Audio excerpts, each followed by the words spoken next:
नाज़िन थरवासी पोरियत गुलज़ार अहमद जाते पुट पुरस्कार बीमारी सबब माज़ूर बणिजी विया आहिनि। पोरियत पीउ पिणु दिल जे मर्ज़ जो शिकार आहे, जिन वसवारनि खां मदद जी अपील कई आहे।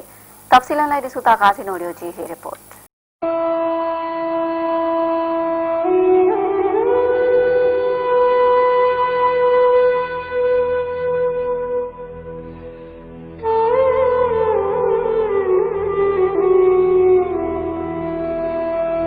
नाज़रीन, थरपार्क जे ॻोठ बोरीलो वासी पोरियत नौजवान गुलज़ार अहमद जा टे पुट पुरस्कार बीमारी में मुब्तला थियण बैदि हलण फिरण जी सघ विञाए वेठा आहिनि।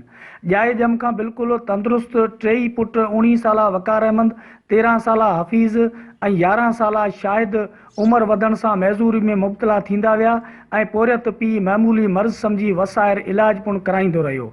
एतिरे क़दर जो हिन वक़्तु संदसि जा टेई पुट हॾनि जे मुड़ी वञण सबबि बिल्कुलु मैज़ूरी में मुब्तला थियण बैदि बिस्तरे भेड़ा थी चुका आहिनि, जिन में वॾो पुटु वकार अहमद जेको पढ़ाई में बि इंतिहाई ज़हीन ऐं होशियारु आहे ऐं संदसि कुझु ई वक़्तु अॻु बिल्कुलु सिहतियाब हूंदो हो। स्कूल वञण सां गॾु पाड़े जे ॿारनि सां क्रिकेट पिणु खेॾंदो हो, जंहिं सबबि वकार अहमद जी मैज़ूरी ते पाड़े जा ॿारड़ा पिणु इंतिहाई ॾुखारा बणियल आहिनि।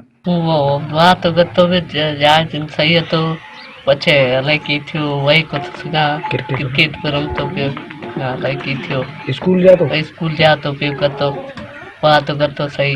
मुंहिंजो सौट आहे गुलज़ार अहमद जेको दिलि जो मरीज़ आहे। उनजी हिकिड़ो दफ़ो एंजियोग्राफी थी आहे। हाणे बि जेको आहे 10 ॾींहं 15 ॾींहं ते उनखे बेहोशी जा दौरा पवंदा रहनि था।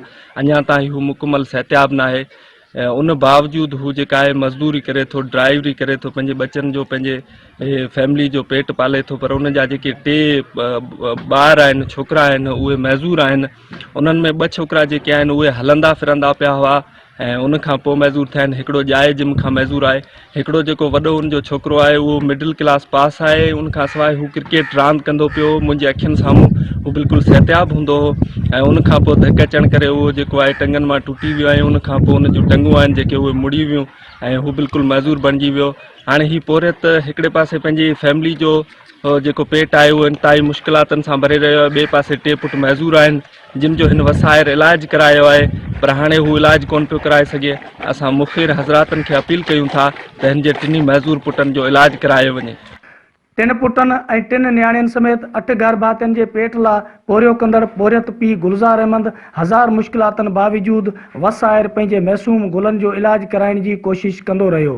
एतिरे क़दर जो पुटनि जे इलाज लाइ कोशिशि कंदड़ पीउ गुलज़ार अहमद पूर्ण दिलि जे मर्ज़ में मुब्तला थी वियो आहे ऐं एंजियोग्राफी बावजूदि बि हू मुकमल सिहतियाब बणिजी न सघियो आहे। मुंहिंजा 3 पुट आहिनि, 3 पुट माज़ूर थी विया आहिनि। मूं त इलाजु जाम कयायो ऐं अञा वेठा आहिनि, को फ़र्क़ु कोन्हे। उन जे करे वसवारनि खे अपील कजे थी त हिन जो इलाजु करायो वञे। गुरबत ऐं बेरोज़गारी सबबि गर्मियुनि तोड़े सर्दियुनि में झूपड़नि में ज़िंदगी गारींदड़ पोरियत गुलज़ार अहमद वसवारनि खां मुतालबो कयो आहे त मैज़ूर बचड़नि जो सरकारी ख़र्च ते इलाजु कराए खेसि कसम परसी वारी ज़िंदगी खां निजात ॾियारी वञे। कैमरामैन अब्बास नोड़ियो सां गॾु गाज़ी नोड़ियो, मेहरान TV, मिठी थरपारकर।